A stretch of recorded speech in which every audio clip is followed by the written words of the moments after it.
Rückenlage. Was tun, wenn Babys davon flache Köpfe bekommen? Schnarchen. Wem mit der Drahtschlinge geholfen ist und wem nicht. Schwitzen. Wie Botox-Spritzen übermäßige Schweißproduktion hemmen. Das ist Puls. Herzlich willkommen, liebe Zuschauerinnen und Zuschauer.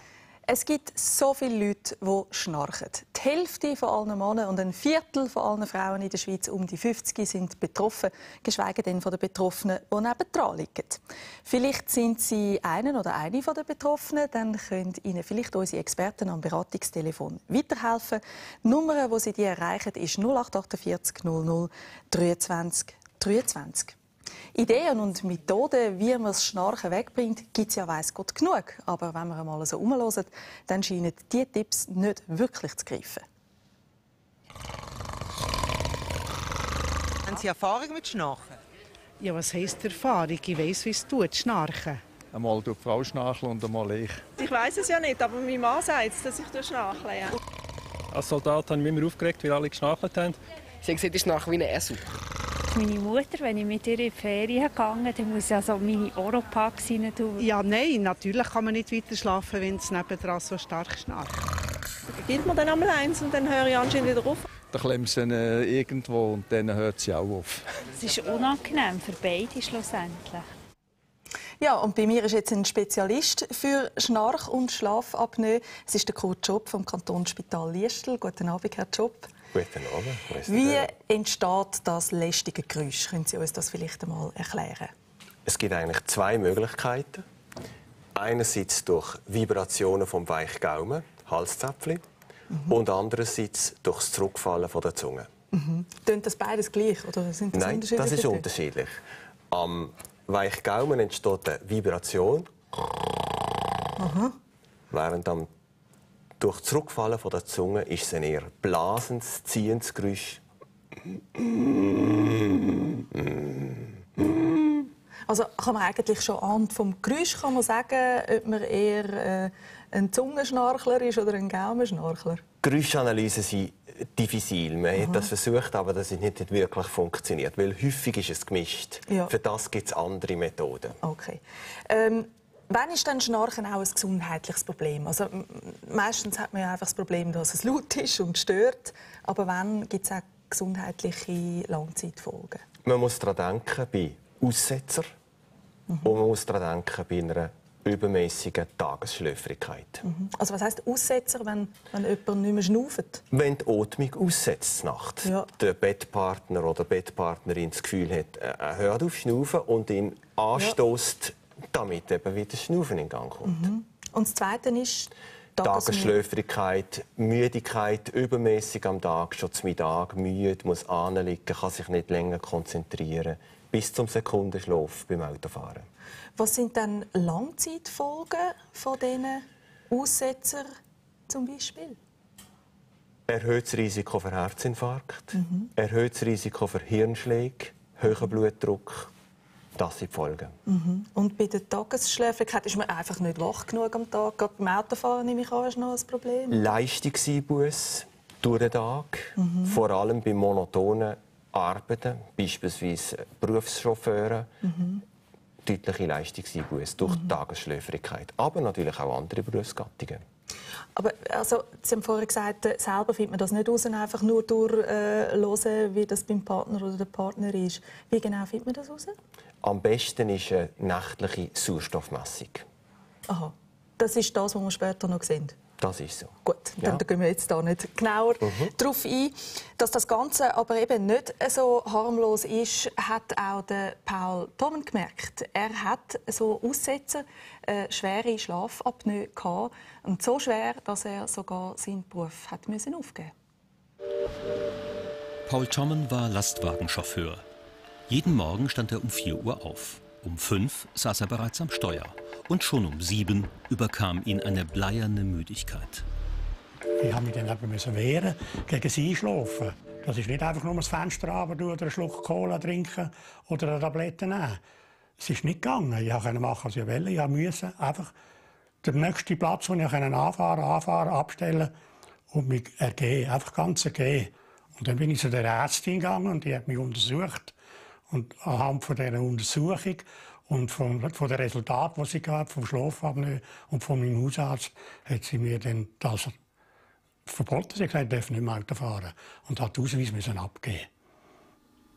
Wie die meisten Apnoe-Patienten bekam auch Paul Tommen eine Maske verschrieben. Sie setzt im Schlaf die Atemwege unter Druck und hält sie so offen. Ich habe die Maske ein Jahr lang alle Nacht angelegt. Und es ist mir auch besser gegangen am Morgen. Nur habe ich nach einem Jahr eine Abneigung gegen die Maske entwickelt. Und dann habe ich sie einfach mit in der Nacht abgezogen und nachher nicht mehr angelegt. Ich habe es nicht mehr vertreibt, weil ich Drucksteckel bekommen habe. Und die sind zwar hier auf der Stirn hauptsächlich. Bin ich immer rot den ganzen Tag. Und hier unter der Nase durch auch. 20.000 solcher Atemgeräte vermietet die Lungenliga schweizweit. Die CPAP-Maske hilft zwar, aber es gibt immer wieder Patienten, die Schwierigkeiten haben, einerseits mit dem Druck, den das Gerät erzeugt, mit dem Blasen, andererseits, die Maskenprobleme bekommen, die Allergie entwickeln auf die Kunststoffe, wo die Masken hergestellt werden. Aber das ist einfach die Methode, wo man wissenschaftlich hat relativ viele Studien darüber gemacht und die wirklich belegt, dass die Schlafapnoe-Krankheiten so nicht geheilt werden, aber behandelt werden. 100 Franken beträgt die Miete für eine solche CPAP-Maske im Monat, inklusive Beratung und Wartung. Die Maskentherapien kosten die Krankenkassen pro Jahr 30 Millionen Franken. Es ist eine grosse Einnahmequelle der Lungenliga. Es ist auch ein Hauptzweig, der mit tätig ist auf der CPAP-Therapie und durch das natürlich auch führend in der Behandlung und in der Betreuung der Patienten. Auch Arthur Wies hatte nächtliche Atemaussetzer. Auch er bekam eine solche Maske verschrieben. Die Maske war für mich ein Rettungsring. Das war sehr gut. Ich habe nachher sehr viel Kraft bekommen wieder. Aber dann, ich bin halt sehr viel in der Natur raus. Und dann habe ich auch eine Alp im Tessin und habe nachher einfach versucht, mich stromunabhängig weiter zu überleben. Und dann habe ich eine andere Lösung gebraucht. Die Ärzte empfahlen ihm eine Operation. Sie verkleinerten sein Halszäpfchen und strafften sein Gaumensegel.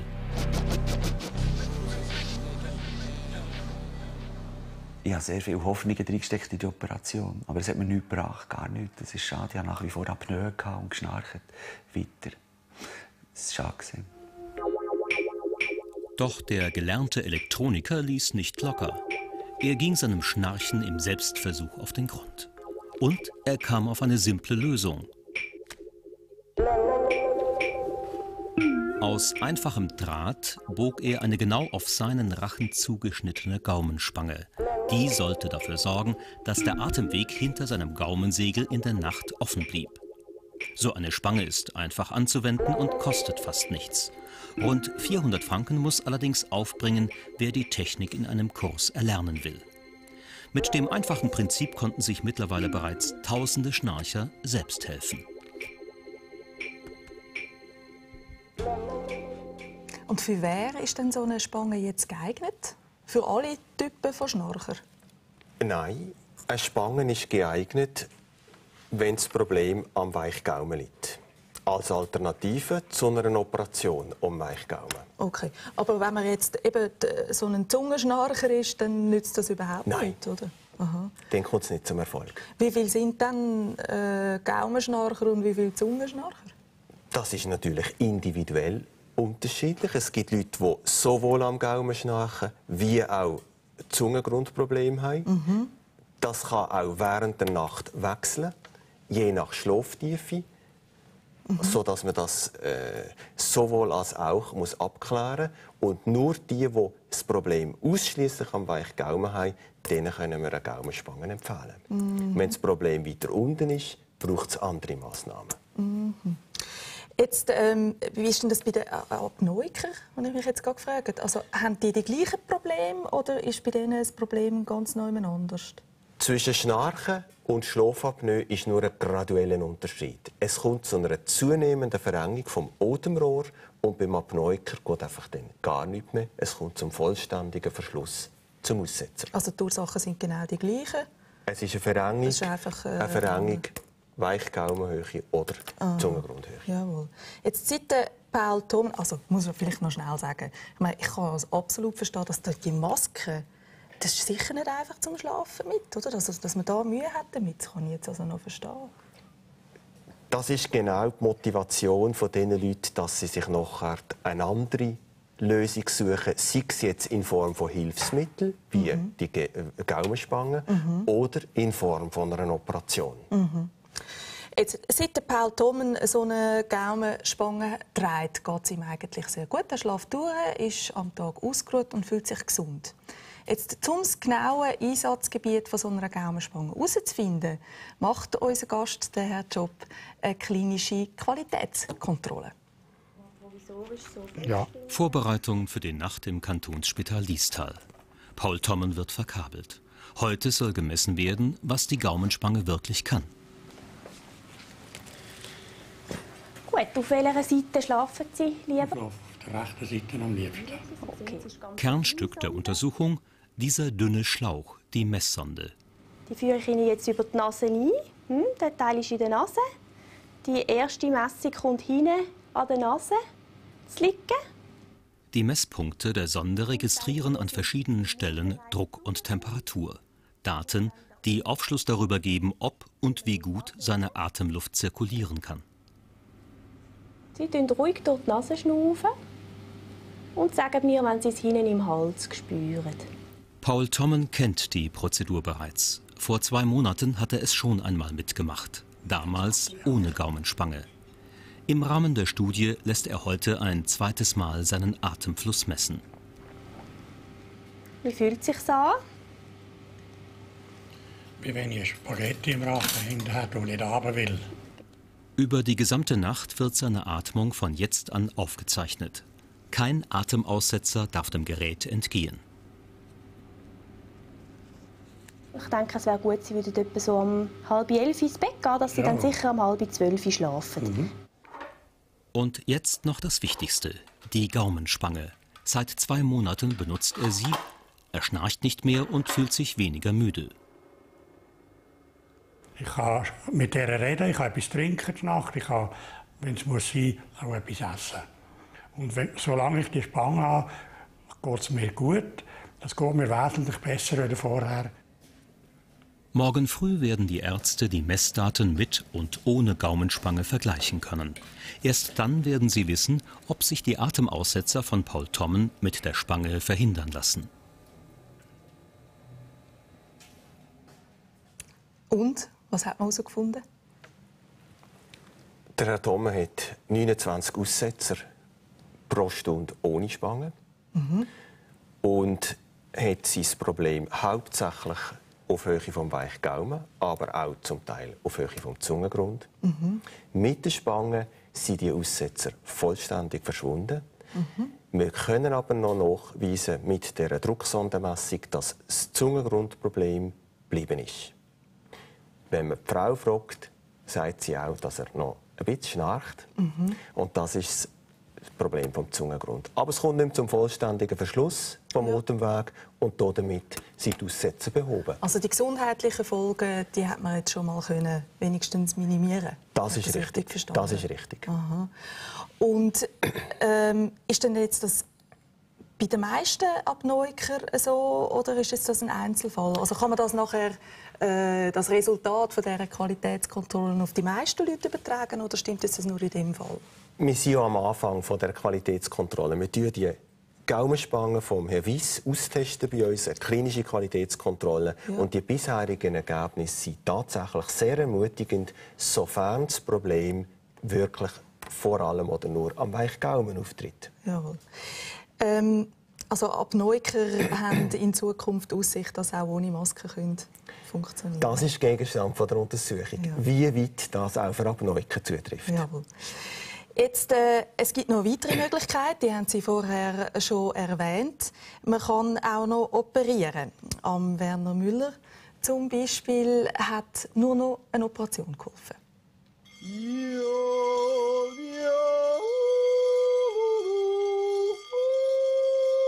Man hört es ihm an. Werner Müller strotzt vor Lebensfreude. Das war nicht immer so. Immer beim Autofahren bin ich eingeschlafen, regelrecht. Das hat sich dann so weiterentwickelt, dass ich zuletzt das Gefühl hatte, ich spinne. Und dann bin ich zum Psychiater, weil ich das Gefühl hatte, das nützt mir etwas, der könnte mir dort helfen. Den schicke ich wieder ins autogene Training und das hat eigentlich auch nicht gefruchtet. Der Lungenarzt stellte eine schwere Schlafapnoe fest und verschrieb ihm eine CPAP-Maske für die Nacht. Doch er kam nicht zurecht damit. Das war ganz schlimm für mich, weil ich eben unter Klaustrophobie leide. Habe ich 2 Nächte habe ich das probiert, dann habe ich es in die Ecke geschmissen. Das ist einfach nicht gegangen, weil ich sau Angst hatte unter dieser Maske.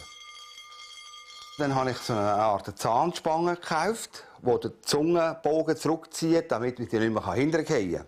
Das tut aber das Maul so ein bisschen ausspreiten, weil die hat man einhängen in den äußeren Zähnen. Und das war ekelhaft in der Nacht. Also das Maul ausgetrocknet und der Kiefer hat mir weh gemacht und die habe ich nach 2 Nächten auch geschossen.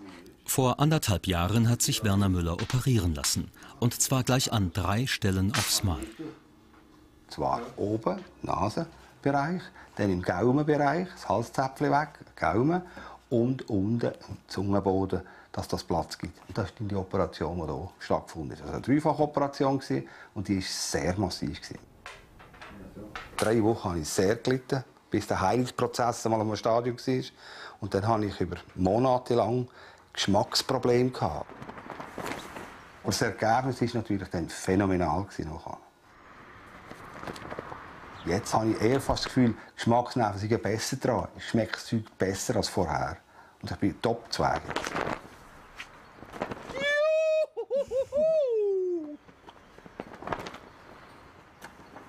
Ja, er ist wirklich überglücklich, dass er jetzt nicht mehr schnarcht. Wann empfiehlt sich so eine Operation? Was würden Sie sagen? Gerade jetzt wie ein Patient wie der Herr Müller, der mit dieser Maske nicht zu Schlag kommt, ist durchaus ein Kandidat für so eine Operation. Mhm. Er hat gesagt, er sei gerade an 3 Orten gleichzeitig operiert worden. Ist das normal? Macht man das immer so? Wenn man Erfolg haben will in der operativen Behandlung der Schlafapnoe, dann muss man sicherstellen, dass die Luft von der Nasenspitze bis zum Kehlkopfeingang ungehindert reinströmen kann. Also das heisst, an der Nase tut man was operieren? Wenn die Nasenöffnung schlecht ist, wird eine Nasenoperation gemacht. Nasenscheidewandkorrektur, Muschelkaustik, was auch immer nötig ist.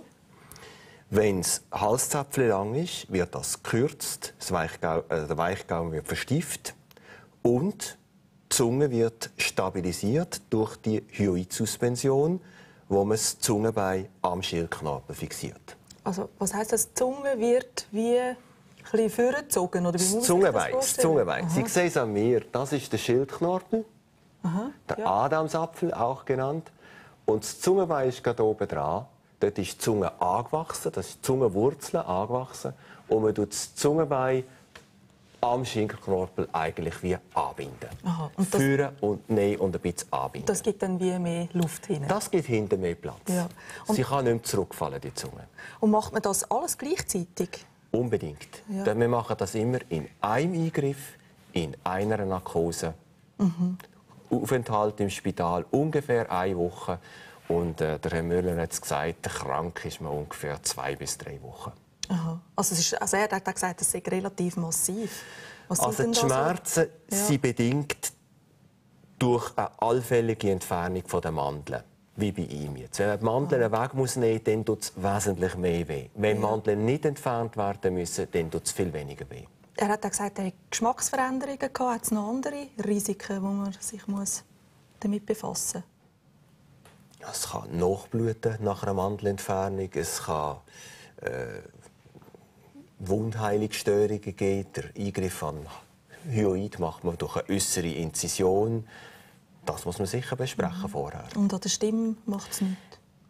Eigentlich, ich habe die Operationstechnik ein bisschen geändert. Seit einem halben Jahr keine Probleme an der Stimme auftreten. Aha. Vorher 2 Patienten, die vorübergehende Heiserkeit hatten, die sich aber in beiden Fällen wieder vollständig zurückbilden. Jetzt ist es anscheinend doch ein rechter Eingriff, aber wie zufrieden sind denn die Leute? Lohnt es sich? Also 80% sind mit dem Eingriff sehr zufrieden, würden ihn wieder machen. Okay. Und wenn man das Schnarchen anschaut, die schnarchen ja alle, die Patienten, 96% der Bettpartner sind sehr zufrieden. Sehr schön. Das ist natürlich aber eben, vorher vielleicht gut abklären, ob es überhaupt nötig ist, oder? Das ist so. Vielleicht zum Beispiel einfach mit so einer Drucksondenmessung, wie wir es beim Herrn Thoma gesehen haben. Wunderbar. Jetzt haben wir da noch ein paar Fragen von unseren Zuschauern, die ich Ihnen sehr gerne stellen will. Ich glaube, das ist eine sehr typische. Mein Mann sagt, Übergewicht hat mit Schnarchen absolut nichts zu tun. Stimmt das? Das ist so nicht richtig. Wer übergewichtig ist, der hat auch mehr Fett im Hals. Ja. Und das engt den Rachenraum ein. Per se führt das zu einer Disposition zum Schnarchen. Also Abnehmen hilft in jedem Fall. Kann man nur ermutigen.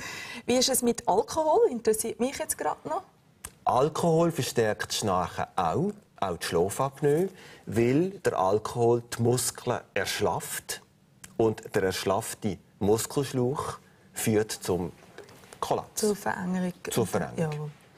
Weitere Frage von einer Zuschauerin. Was tun, wenn man den Eindruck von Atemaussetzern hat? Geht man zum Hausarzt oder Facharzt? Da ist eigentlich beides richtig. Wichtig ist einfach, dass am Schluss eine Sauerstoffmessung gemacht wird während der Nacht. Das muss gemacht werden. Und noch eine Frage. Darf man mit Schlafapnoe überhaupt noch Auto fahren? Das ist eine schwierige Frage. Das ist letztlich die Verantwortung von jedem Einzelnen.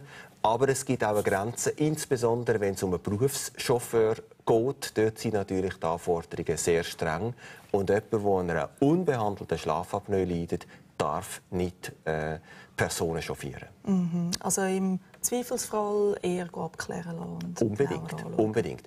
Man weiss, dass mit Schlafapnoe 7-mal mehr Verkehrsunfälle passieren. Ich danke Ihnen ganz, ganz herzlich für die vielen Informationen. Ich hoffe, Sie haben den Zuschauern ganz viele Tipps gegeben. Wenn Sie jetzt daheim doch noch Fragen haben, dann rufen Sie doch an auf 0848 00 23 23. Das ist die Nummer, wo Sie unsere Experten erreichen. Die häufigsten Fragen und Antworten finden Sie übrigens in der nächsten Ausgabe von der Schweizer Familie.